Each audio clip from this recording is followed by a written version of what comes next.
ये गाथा उस शक्ति पुंज की है जो पृथ्वी पर जीवन और सृष्टि का केंद्र था, है और रहेगा।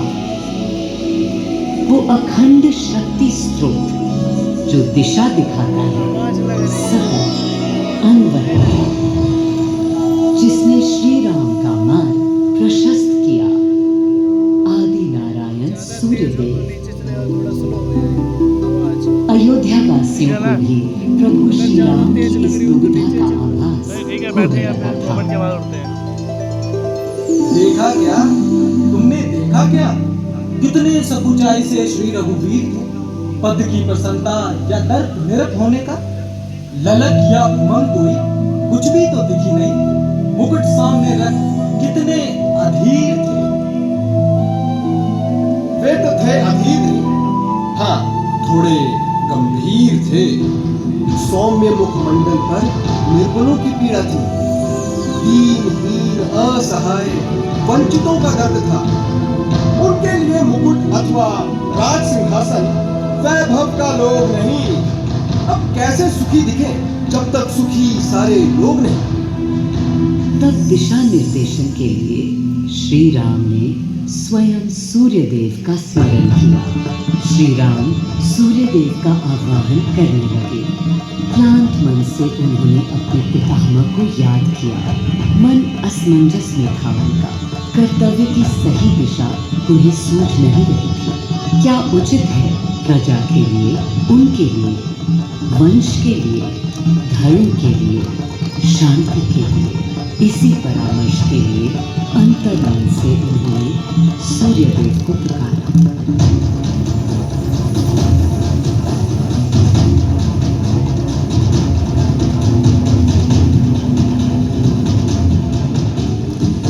मैं अयोध्या पवित्र से पवित्रतम हो गई हूँ। आज स्वयं श्री राम ध्यान रखें, मर्यादा पुरुषोत्तम आह्वान कर रहे हैं।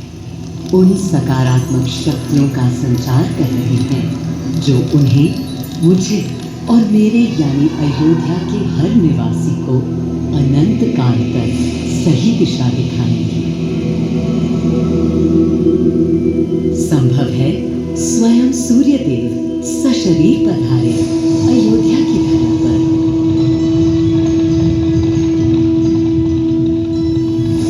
और देखो, श्री सूर्यदेव आने को हैं।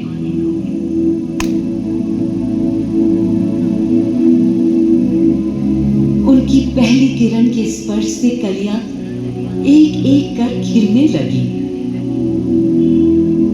जीवन की कांति हर ओर धीरे धीरे फैलने लगी।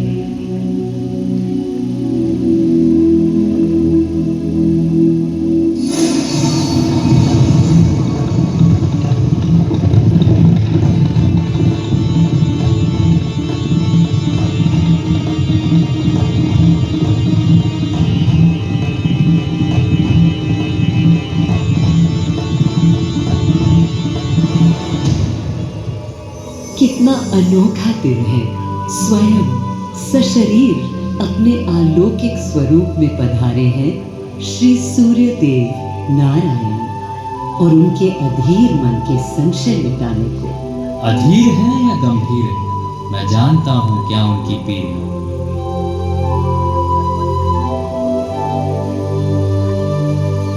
माँ कौशल्या को प्रणाम। कहाँ है राम? अरे भूलूं ये बात कि कौन बड़ा है। आज्ञा हो तो आपके चरण छू लूं। अरे नहीं नहीं, ये क्या करते हैं आदि पुरुष? ऐसा अनुग्रह सर्वथा अनुचित है। राम वंशज हैं आपके, क्यों पाप का भागीदारी बनाते हैं पितामह? पितामह पितामह होंगे हम ब्रह्मलोक, अब धरती पर जनलोक में आ गए। जय। सूर्यदेव के आगमन पर माँ कौशल्या उन्हें मिली और विनती की कि हे देव, मेरे पुत्र की दुविधा दूर करें, उन्हें राह दिखाएं ताकि अयोध्या का, पूरे भारत का भविष्य निर्धारित हो सके। आपकी जब पहली किरणें आती हैं तब गोचारण होता है, चिड़ियां गाती हैं। लेकिन इन दिनों कितनी उदास है। कारण है उनके राम की एकाग्र साधना और सुदीर्घ उपवास। सिंहासन की ओर चरण धरना नहीं चाहते, धारण नहीं करना चाहते हैं मुकुट। कोई बात नहीं। राज्याभिषेक के बाद राज्य जो भी चलाए, राम राज उसका ही तो कहलाएगा। मैं आ चुका हूं तपस्वी राम। मनस्वी राम अपने नेत्र खोले।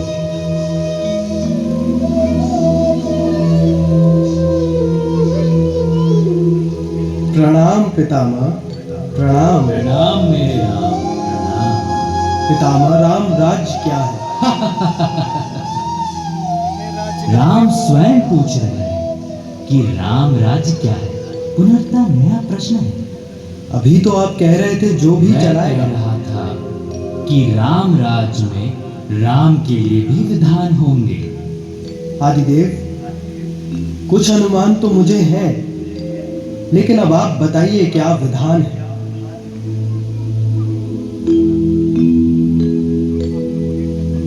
राम राज्य आशय कल्याण है, निर्बलतम मानव का त्राण।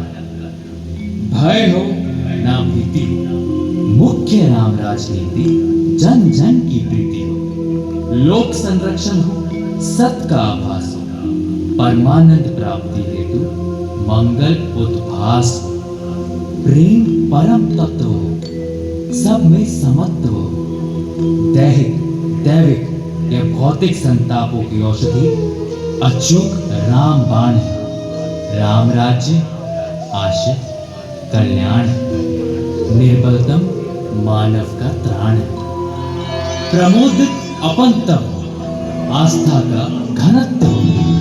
वैभव विशाल हो, मेघ करे वर्षा और सदा ही सुकाल। दिशाएं सब मस्त हो, जनपद ये स्वस्थ हो। उपद्रव ना ही हो और ना कोई आतंक हो। कोई नहीं रंग हो, सुख ही सुख निशांक हो। प्रेम योग धर्म मूल्य प्राण है। राम राज आशय कल्याण है। मां कौशल्या, अभी ये मुकुट मात्र सोने का है। मैं इस मुकुट को राम के साथ सदा उपस्थित होने का बना देता हूं।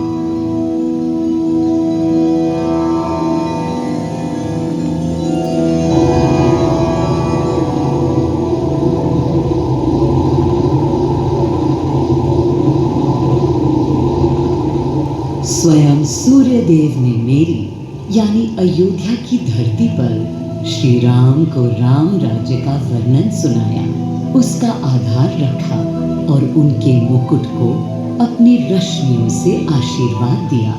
श्री राम के नेतृत्व में हर ओर खुशहाली, प्रेम, शांति और संयम फैला।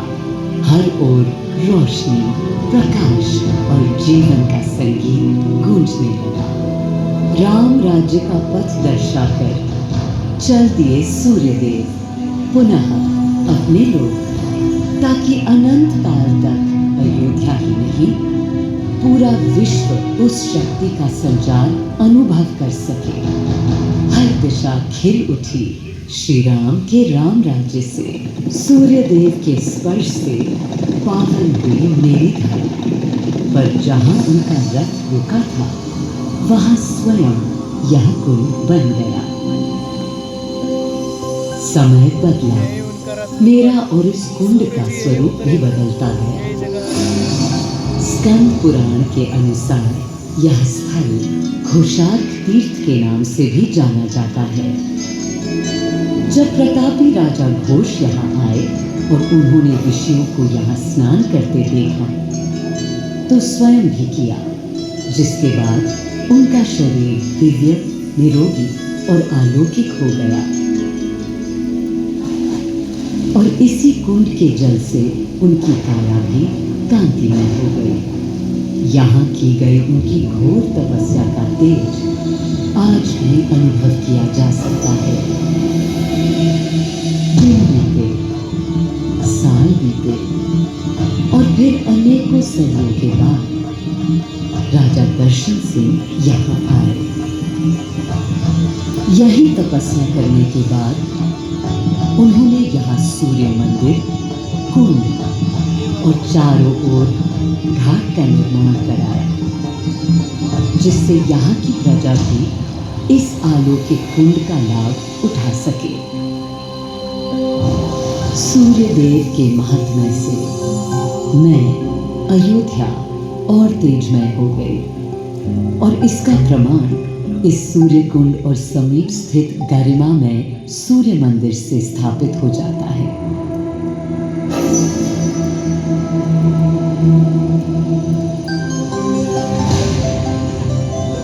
मैं अयोध्या इस हर्ष से भूली नहीं समाती कि मेरी ही धरती पर राम राज्य की आधारशिला रखी गई। आज भी अयोध्या एकता, आस्था और शांति के लिए उदाहरण बनी हुई है।